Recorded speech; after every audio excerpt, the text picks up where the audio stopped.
Hermanos, buenos días. Continuamos hoy con el video número 117, Job 42:5, pero antes una palabra.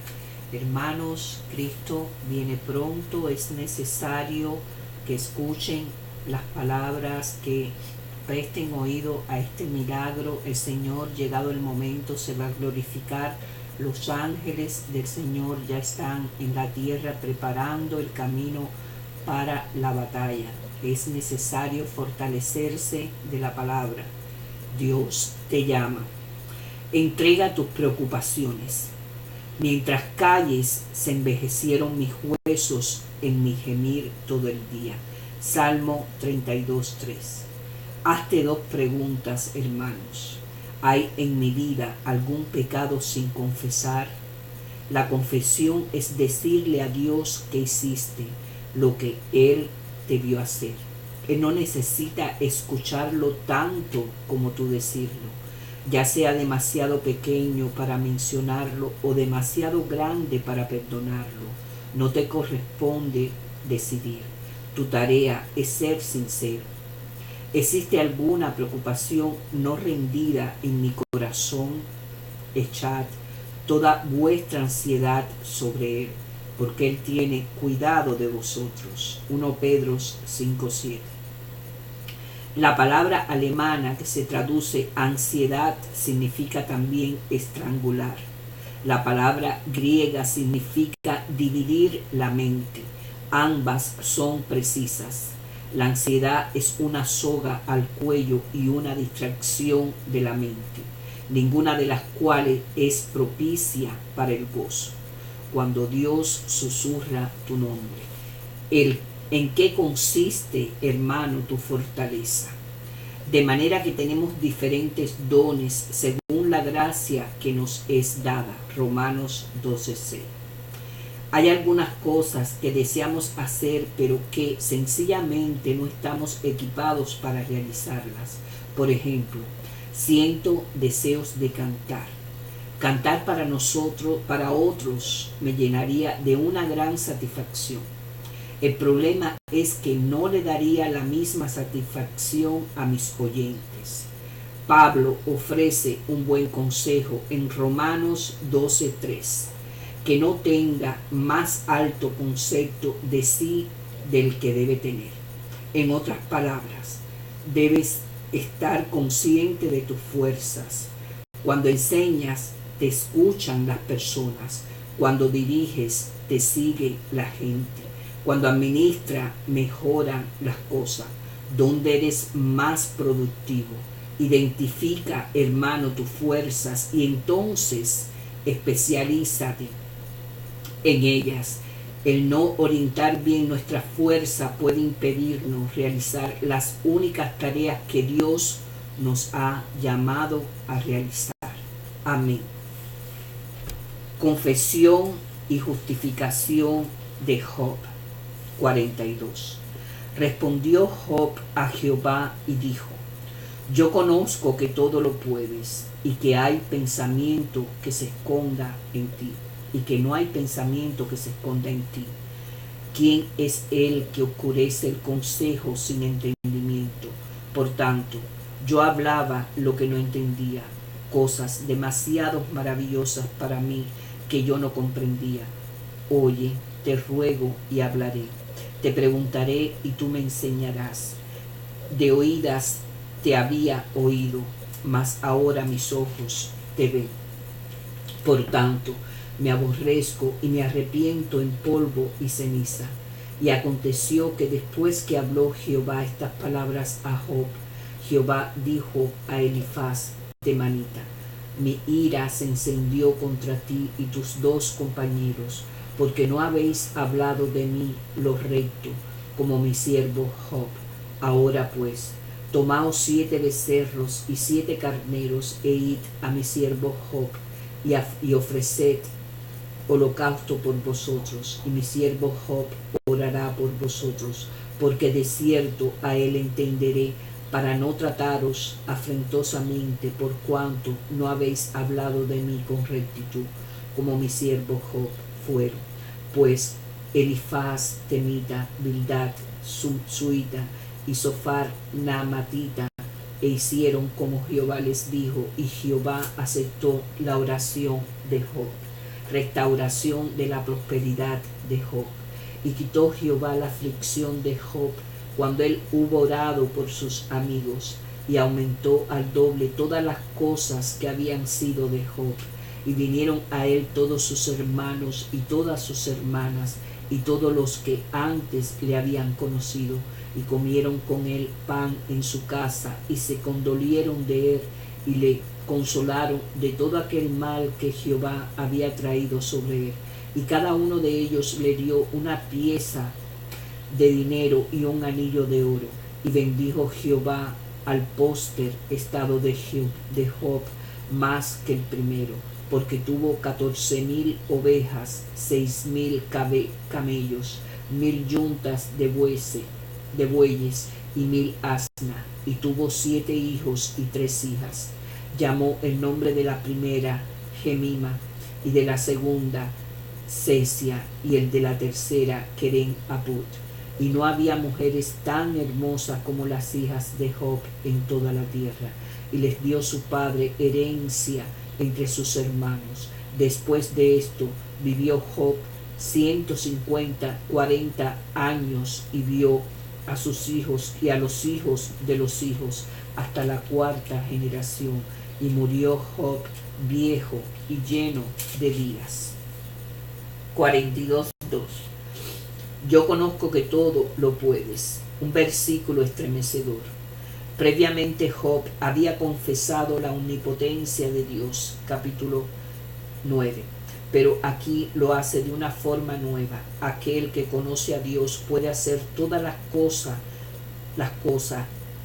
Es el que sabe que su Redentor vive. Su conocimiento del Señor está ahora atado a su alma. Quedan descartadas las cortesías de la teología de sabiduría junto con sus papeles judiciales. 42:5. Mis ojos te ven. La intensidad de las palabras de Job no dan tregua ahora. Ve a Dios. El idioma no alcanza para captar la intimidad y la profundidad de su sentimiento. Se ha dado cuenta en lo más profundo de su ser que la meta de toda su vida debe ser estar en que la presencia de Dios y la realidad del extraordinario poder de Dios lo acompañen siempre. Se siente abrumado por la gratitud, por su propia precipitación, por sus limitaciones, por la grandeza del Señor. 42:6. Por tanto, me aborrezco. La sobrecogedora visión de Dios lleva a Job al arrepentimiento y el rechazo de sí mismo.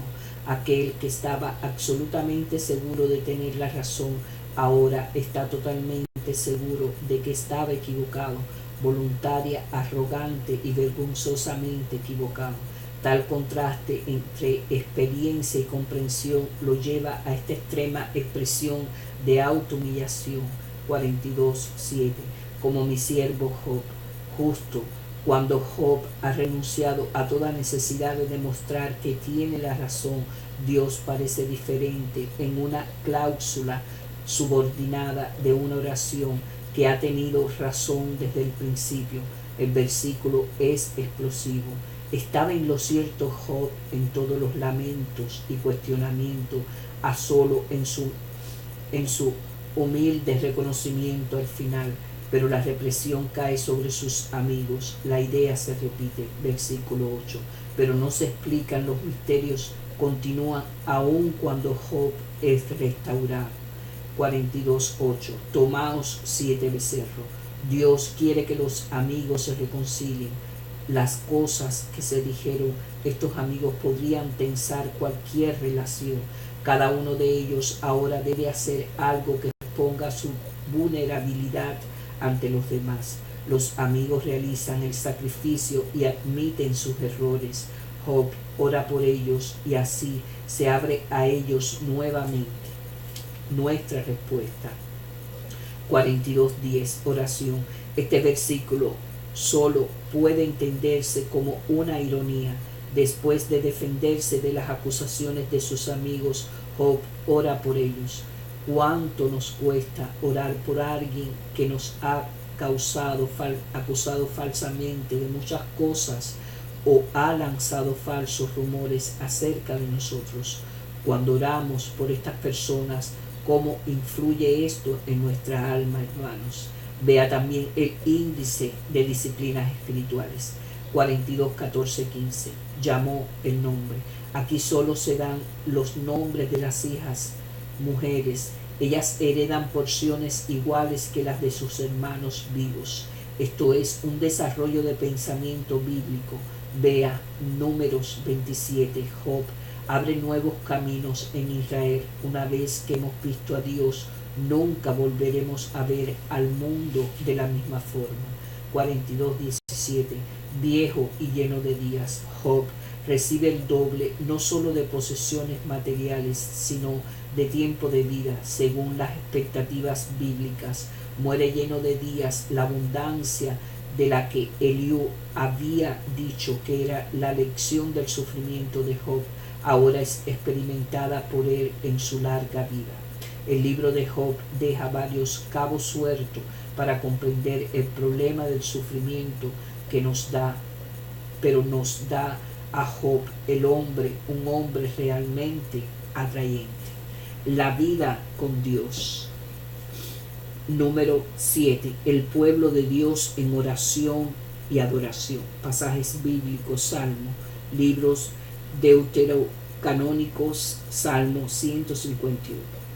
El objetivo de Dios en la historia es la creación de una comunidad de personas que aman e incluyen a todos, con el mismo como centro de esa comunidad, como principal sustentador y más glorioso habitante.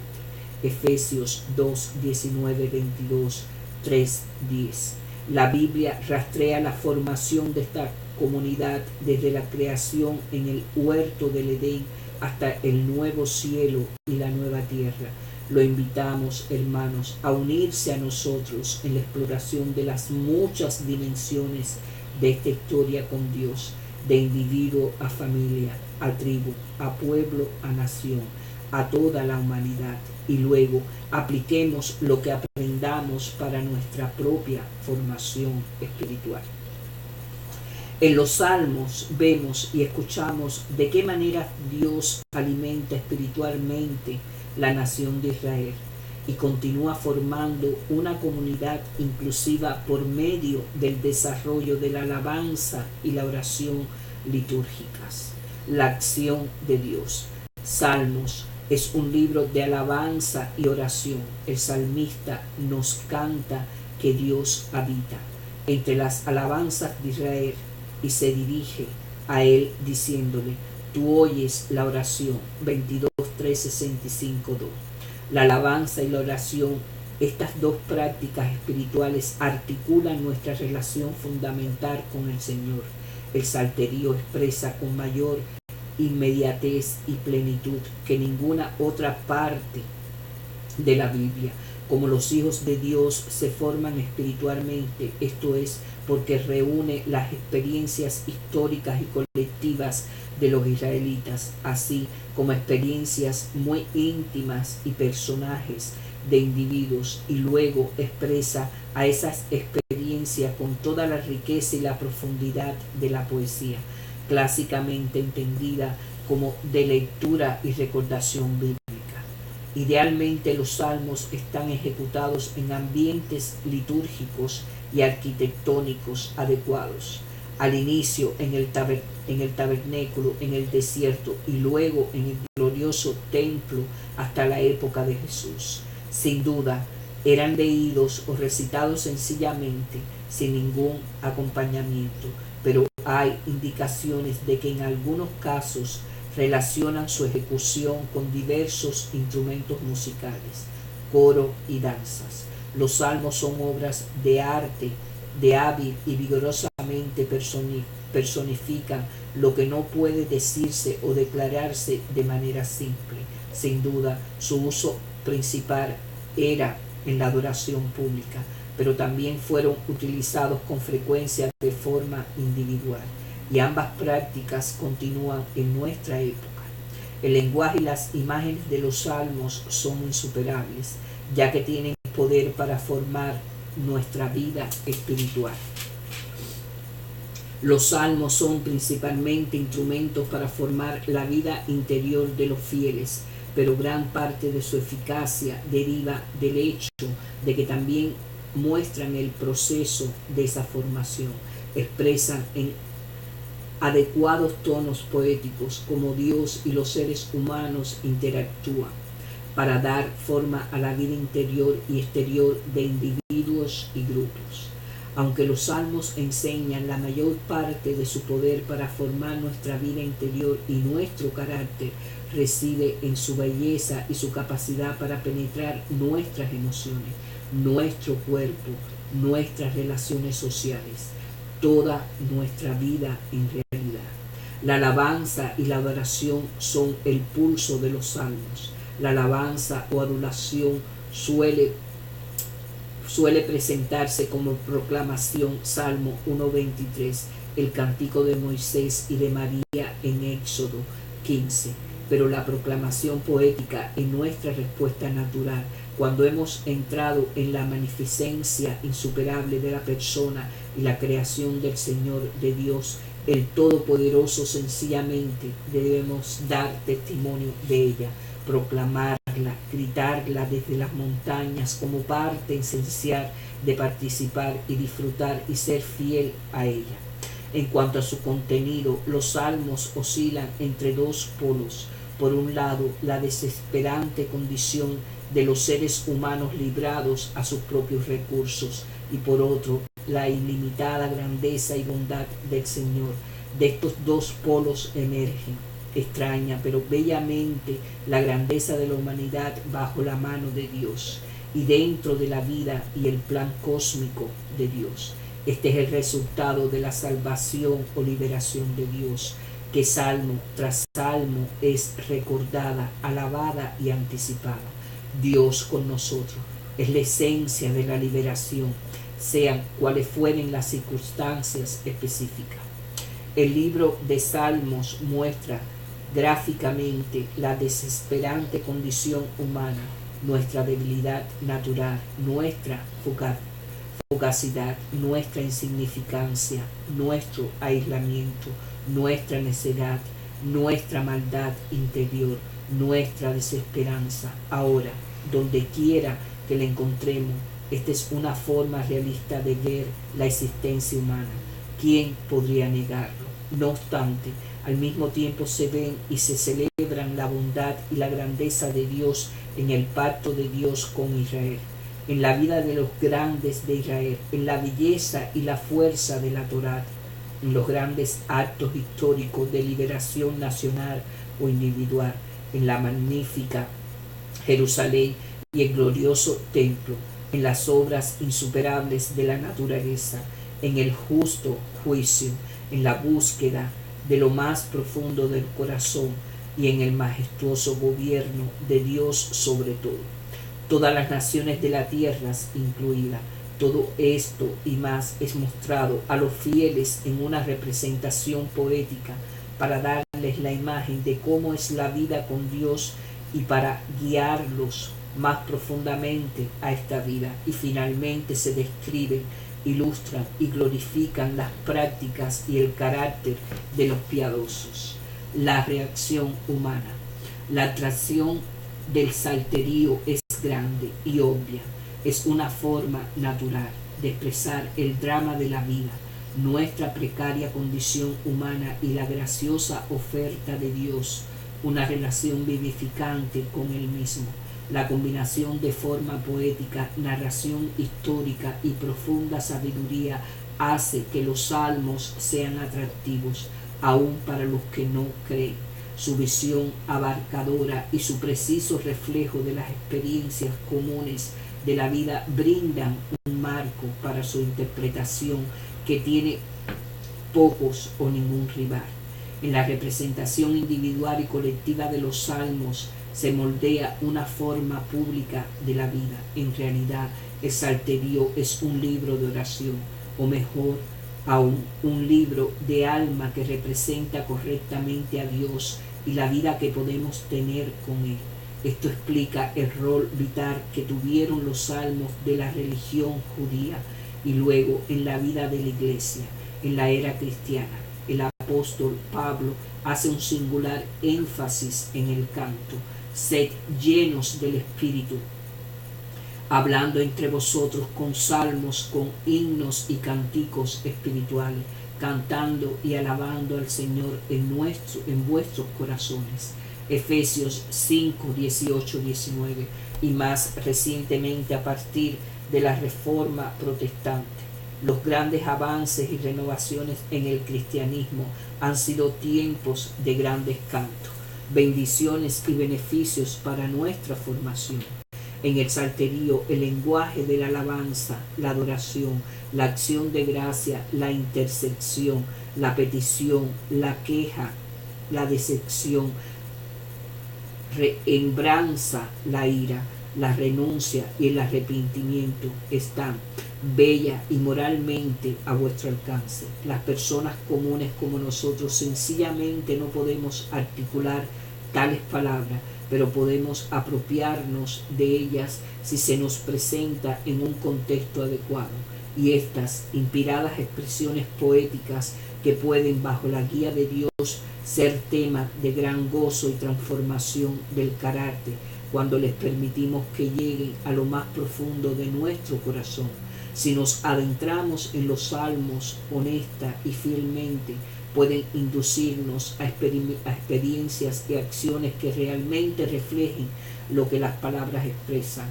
Esto, a su vez, dará nueva forma a nuestro ser interior y nuestro carácter, adecuándolo al estado en que Dios desea tenerlo y mantenerlo. El testimonio del pueblo de Dios a lo largo de los siglos, aún hasta la actualidad, lo confirma. Nada en este mundo se iguala al salterio como ejercicio público para cultivar un corazón recto en relación con Dios. Límites y limitaciones para nuestra formación. Con toda la gloria y el poder que tienen los salmos, nuestra respuesta a ellos puede tener serias limitaciones. Cualquier actividad puede convertirse en una mera representación, como hemos visto con la ley. La limitación del lenguaje litúrgico y el ritual es que puede permanecer externo y no tocar el corazón. Esto es real, aunque el contenido de los mismos salmos se opone directamente a tal situación. Podemos cantar: examíname, oh Dios, y conoce mi corazón, 139:23, y aún disfrutar de las ideas que expresamos, pero evitar su realidad como a una plaga. El simple hecho de cantar que Dios examine nuestro corazón también puede dejarnos con la misma impresión de que por haber cantado hemos participado de su realidad. Lo mismo se aplica a todas las grandes expresiones del salterio. Cuando las prácticas de la alabanza y la adoración se mantienen en lo externo, también pueden atar nuestra devoción a tiempos y lugares específicos, el trabajo de la iglesia, al legalismo o a la cultura, etnicidad. Cuando esto sucede, nuestra religión se convierte en una actuación, o peor aún, nos convierte en meros espectadores de la obra. La adoración a Dios puede llegar a ser reemplazada por la adoración de la belleza o de las formas que debemos guardar, o convertirse en un mero entendimiento. La adoración sin corazón es lo que el testimonio profético debía combatir durante el cenit de las prácticas religiosas en el primer templo y en Samaria. Aborrecí, abominé vuestras solemnidades y no me complaceré en vuestras asambleas. Amos 5:21. No me traigáis más vanas ofrendas. El incienso me es abominación, luna nueva y día de reposo. El convocar asambleas no lo puedo sufrir. Son iniquidad vuestras fiestas solemnes. Vuestras lunas nuevas y vuestras fiestas solemnes las tiene aborrecidas mi alma. Asimismo, cuando multipliquéis la oración, yo no iré. Llenas están de sangre vuestras manos. Además, La mera adoración externa nos deja incapaces de practicar la devoción cuando se nos quitan los elementos de apoyo. Entonces estamos perdidos y no sabemos cómo cantar. Cántico de Jehová en tierra de extraño. Salmos 137, 4. En contraste con esto, es una cárcel de Filipos. Pablo y Silas oran y cantan himnos a medianoche y llevan la vida de Dios a sus compañeros de prisión y aún al mismo carcelero. Hechos 16, 25, 34. La externalización no es inevitable, ni tenemos conciencia. Si tenemos conciencia y nos protegemos contra ella, podemos apropiarnos de la riqueza de los salmos para gran beneficio de nuestra vida interior, yendo de una experiencia superficial a las profundidades de nuestra mente y corazón y voluntad. Llegamos al lugar de verdadera formación y comenzamos la transformación del carácter que es intención de Dios. El peligro de sustituir una devoción de todo corazón a Dios, la integridad moral y la justicia por un comportamiento ritual siempre está presente en las prácticas públicas que estimulan la solidaridad grupal y dependen de la aprobación social. Por ello, el testimonio profético confirmado por Jesús siempre hace énfasis en la misericordia por encima del sacrificio. Mateos 9, 13, 12, 7. Es que la misericordia viene del corazón, mientras el sacrificio puede provenir de él o no. Lamentablemente parece que no tiene fin la perversión del corazón, que pueden coexistir con el recitado de credos y el canto de himnos en ámbitos sagrados. Lo que los grandes profetas condenaban incansablemente, el ritual piadoso sin transformación interior o exterior, era quizás peor en la época de Jesús y continúa siendo un problema terrible en la actualidad. Solo pensamos cuán diferente sería nuestra vida si viviéramos las palabras que pronunciamos en los cultos religiosos. Qué tremendo paso hacia adelante en nuestra formación espiritual sería ese. Información e instrucciones para nuestra formación. La representación litúrgica y ritual puede ser una fuente de gran fortaleza y dirección en nuestra formación espiritual, pero debe ser bien utilizada. Francamente, la religión puramente interior no existe.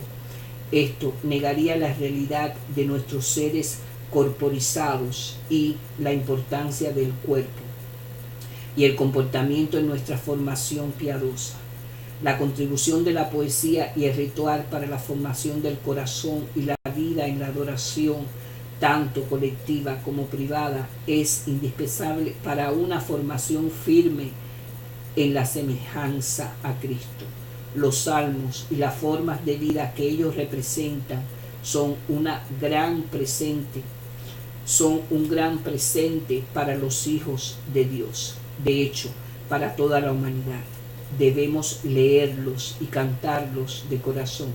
Y los salmos mismos nos muestran en exquisito detalle cómo podemos hacer precisamente esto, cómo podemos cantar con gracia al Señor con salmos e himnos y cánticos espirituales. Colosenses 3:16. Salmo. Cantad a Jehová cántico nuevo, dice una antigua canción, Salmo 96:1, y lo hacemos, pero las viejas canciones, los salmos, aún ocupan el corazón de la vida y la adoración cristianas. Los salmos son los textos de fe más antiguos y universalmente aceptados, constantemente en uso desde hace milenios. Para nosotros son antiguos. La mayoría de los salmos que tenemos fueron escritos probablemente entre los años 1000 y 400 antes de Cristo, pero el pueblo de Dios nos ha cantado en el templo de Israel, en sinagogas, en Corán, en las casas y catacumbas de los primeros cristianos, en catedrales y monasterios, en prisiones y junglas, en espinas y en sencillos edificios. En cualquier lugar donde se reúna a adorar, son el primer libro de oraciones de Israel y de la Iglesia. Los maravillosos cantos nos han sido legados, por supuesto, por Bernardo de Clairvaux, Martin Lutero, Isaac Watts, Charles Wesley, Fanny Crosby, Brian Ward y muchísimos más. Pero los salmos son aún el profundo pozo del que sacamos alegremente para adorar.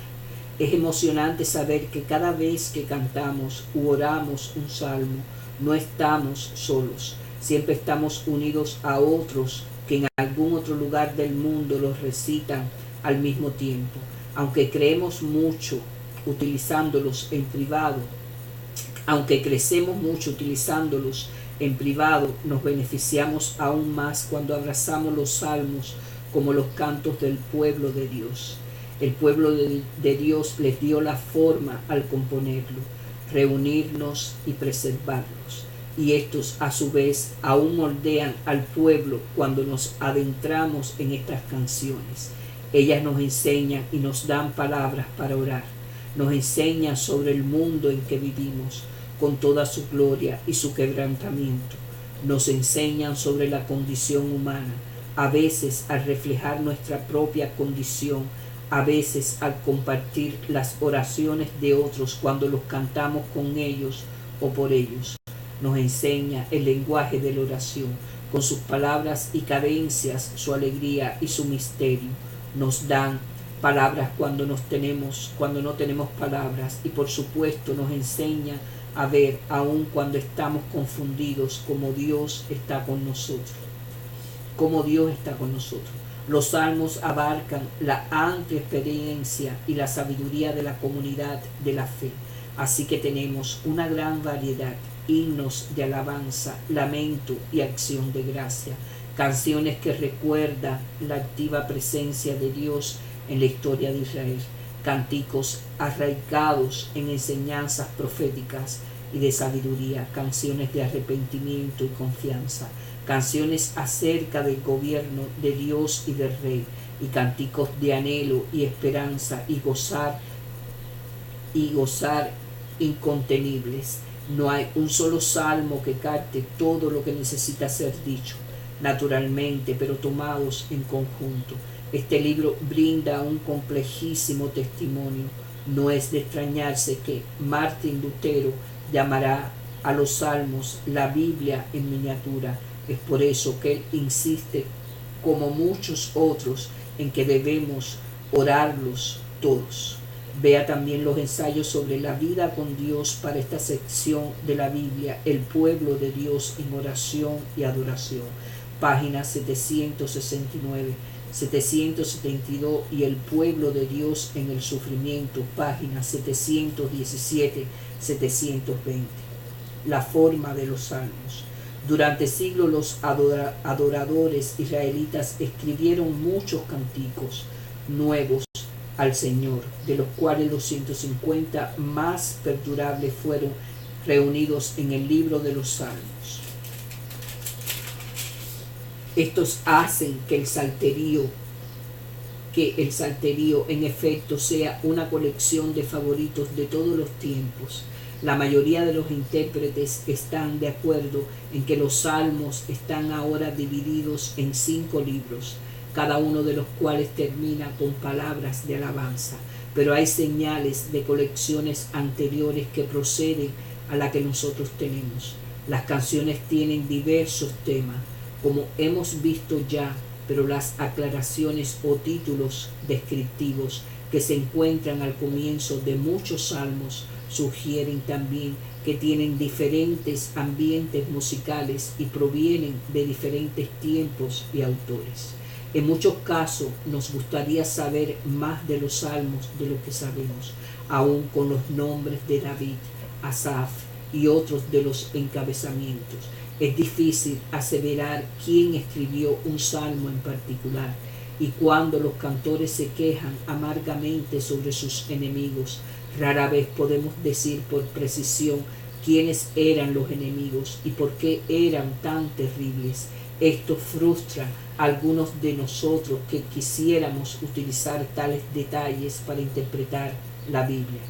Pero no saber estas cosas ayuda a hacer a los salmos atemporales y accesibles para todos. Sin duda, esta ambigüedad refuerza su poder en la comunidad de adoradores. Así nos resulta más fácil permitir que su lenguaje de gozo y acción de gracia o de queja y desesperación hable por nosotros en los aspectos prácticos de nuestra vida. Los salmos de maldición. Para muchos lectores, los salmos de maldición o imprecatorios presentan un desafío, aún un obstáculo para predicarse o aceptar y orar los salmos. Su lenguaje parece duro, cruel y contrario a las enseñanzas y el ejemplo de Jesús. El desafío es mayor porque estos cantos no están aislados o son pasajeros. Muchos han llegado a abrirse camino hasta el himnario antiguo y fueron cantados vez tras vez durante siglos. Aunque saber que estas canciones, que algunas veces son tan estridentes, exploran el misterio de la justicia de Dios y su inagotable amor para los salmistas, buscar la venganza y la ira del Señor tenía mucho más que ver con establecer justicia con la expresión de emociones negativas. Así que la rimbomante hipérbole de los salmos nos muestra que el mal es real, terrible y socava los propósitos amorosos de Dios para el mundo. Insta al Señor a actuar para revertirlo, para emparejar las cosas, para traer justicia o venganza. Es el único que puede vencer al mal y los cantores creen que no lo pasará por alto. Los salmistas claman por justicia y dejan que Dios actúe. Los enemigos también son reales.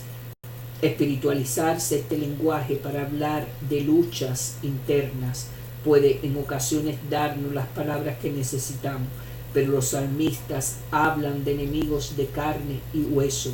Algunos son personales, como los que nos hablan palabras dulces y luego nos apuñalan por la espalda. Algunos son sociales, como los que compran jueces, obtienen ganancias como amos de vecindarios pobres, atrapan a las personas con deudas, se aprovechan de los emigrantes y gobiernan para recompensar a los ricos a expensa de los pobres. Ve a los profetas. Algunos enemigos son pueblos y países, como un ejército muy real que trata de matarnos. Todos ellos actúan de manera contraria a la forma en que Dios desearía que funcionara el mundo. Los salmistas saben esto y ruegan al Señor que lo arregle. Así que los salmos de maldición no son solamente canciones personales llenas de ira.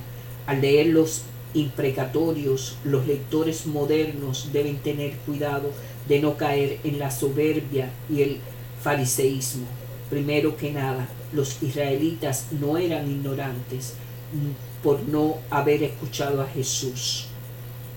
Aunque Jesús lleva las enseñanzas de Dios a nuevas alturas, tanto en palabras como en ejemplo, el pueblo de Dios ya sabía amar a su prójimo, ser bondadoso con el enemigo y dejar la venganza en manos del Señor.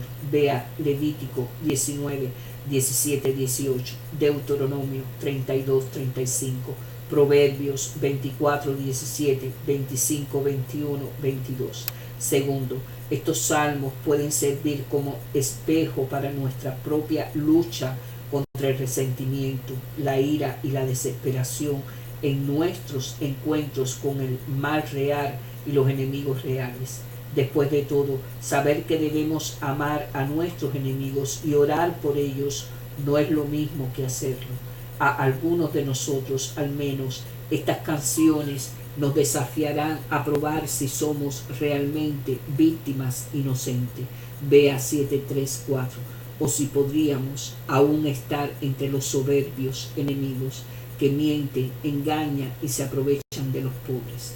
Finalmente podemos usar estas canciones para reflexionar sobre la forma en que el amor de Dios satisface misteriosamente la justicia divina sin la matemática de la devolución. Vea 103, 8, 10. Y cómo ese amor en última instancia prevalecerá para arreglar el mundo y llevar a que los propósitos divinos fructifiquen en plenitud, moldeados por los salmos. A lo largo de la historia, los escritores cristianos han insistido en que la única forma en que podemos comprender los salmos es orarlos y utilizarlos para formarnos. Esto implica una decisión consciente que contradice los hábitos comunes. Significa que en lugar de trabajar sobre el texto, dejaremos que el texto trabaje sobre nosotros. Significa leer para recibir formación en lugar de información. Un hábito que aplicamos en informes, periódicos, libros de texto y la mayor parte de las lecturas que hacemos.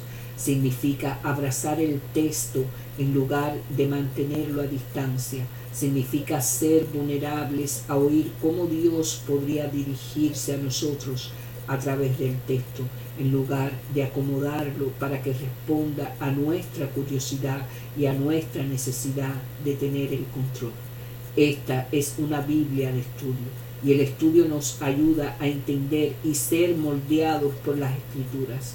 Pero aún en el estudio podemos endurecer los textos en lugar de adentrarnos en ellos. El estudio que nos transforma se mueve con una atención paciente y concentrada y presta atención profundamente, listo para responder. Por ejemplo, al estudiar salmos que son himnos, podemos mencionar todas las razones por las que las personas son llamadas a alabar, a la variedad de forma en que las personas son invitadas a adorar.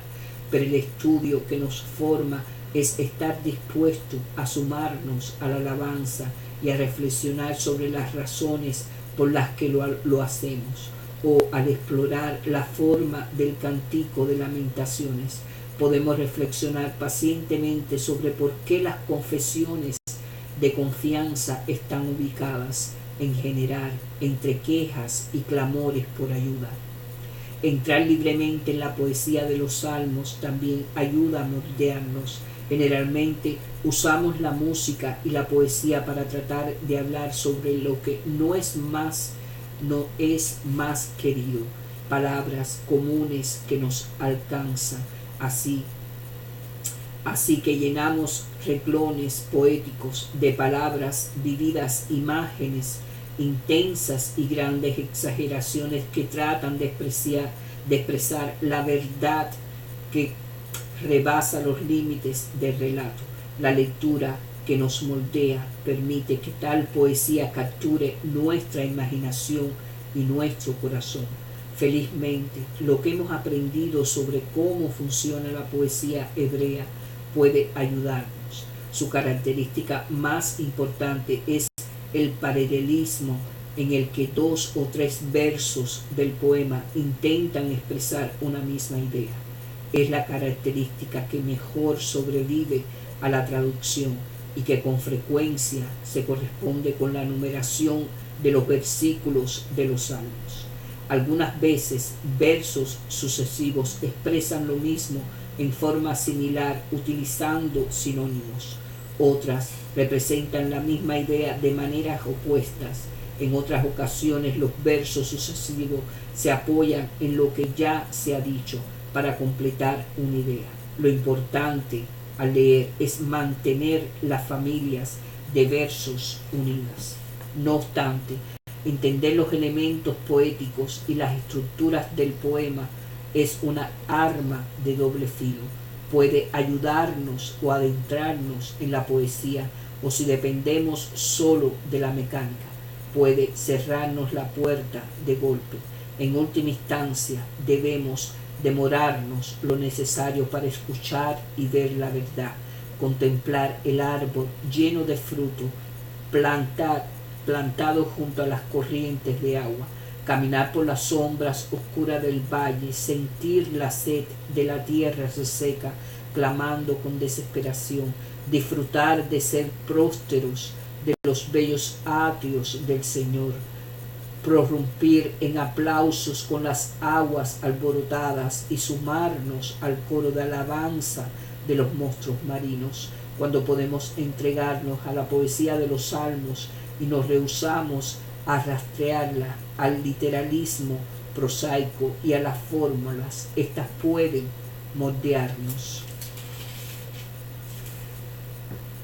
La Lectio Divina, el clásico ejercicio espiritual de lectura santa, ofrece una forma más en que podemos permitir que los salmos nos formen. Comparte la escucha paciente y la receptividad que ya hemos mencionado, ya que quienes leen de esta forma no tienen prisa para atravesar el texto. Después de todo, no es tanto cuestión de cuánto leemos, sino de cuán bien leemos. Generalmente ayuda a comenzar la lectura santa con silencio, en parte para aquietarnos con el fin de escuchar, en parte para decidir conscientemente leer de una forma muy diferente de cualquier otra lectura que hagamos. Entonces podemos leer podemos continuar en oración, listos para detenernos, para absorber una palabra o un versículo cuando Dios nos las abre, rumiarlo suavemente, saborearlo lentamente, como un caramelo de menta que se derrite en nuestra boca. Esta clase de escucha del texto invita a Dios a enseñarnos de maneras directas y transformadoras. Respondemos a reflexionar sobre tales enseñanzas y ponerlas por obra. Con frecuencia, la Lectio Divina continúa cuando oramos el Salmo y no solo lo conocemos como oración de otro, sino como nuestra propia oración. Los salmos usan el idioma de la intimidad y la relación y son nuestra palabra hacia Dios, más que las palabras de Él para nosotros. Entender este cambio de dirección les abre los salmos a muchas personas, aunque el Espíritu de Dios sin duda ha ayudado a levantar estas palabras de oración y preservarlas para nosotros. Estos textos no son palabras de instrucción como las que encontramos en los profetas, los evangelios o las epístolas. En cambio, son palabras que nosotros llevamos a Dios, palabras de confesión, confusión, desesperación, esperanza, confianza, gratitud, alabanza. Cuando las oramos, aprendemos naturalmente, especialmente cuando aprendemos a orarlas todas, pero también nos acercamos a Dios para estar presente, para escuchar y ser cambiados. Cantar los salmos también nos moldea, dado que con frecuencia lo encontramos solo como texto impreso. Es fácil olvidar que son canciones, dado que son canciones, utilizan el poder que la música tiene para influir sobre nosotros, y el pueblo de Dios ha confiado en este efecto poderoso en todos los tiempos. Desde su inicio, los salmos mismos hacen referencia a algunas melodías, instrumentos y direcciones musicales. Estas canciones han sido cantadas casi en todos los estilos imaginables: recitado, coral, himno, música, country, bluegrass, gospel, oratorio, rock y mucho más, sin mencionar la cantidad de instrumentos que apoyan a los cantores. Cuando estudiamos, utilizamos y oramos los salmos, hallar formas de compartirlos como canciones pueden ser muy efectivos. Quizás podemos escuchar o cantar una canción basada en uno de ellos. Quizás aprender a recitar una letanía o improvisar una melodía sencilla propia. Y siempre es maravilloso sumarnos al canto de los salmos con otros. Responder a los salmos creativamente también nos ayuda a iniciar un diálogo con estos que puede cambiarnos. Podría ser garabatos o movimientos creativos, para frases bien pensadas o artesanías, fotografía o cerámica, pintura o caligrafía o una miriada de otras formas en que podemos prestar atención profundamente y responder a los salmos. Estos canales variados que entran en nuestro corazón y nuestra mente invitan a Dios a moldearnos por medio de la palabra de ellos. Sea cual fuera el medio, los salmos nos enseñan y nos forman con más poder cuando nos sumergimos en ellos día tras día durante un tiempo prolongado, en formas sutiles y aún sorprendentes. Nos muestran el mundo real, nos acercan cada vez más a la autenticidad, salud y nos llevan a ver y deleitarnos en el Dios que está con nosotros. Howard R. Macy. Queridos hermanos, que la paz de Dios esté con ustedes. Dios te ama. Amén. Muchas bendiciones.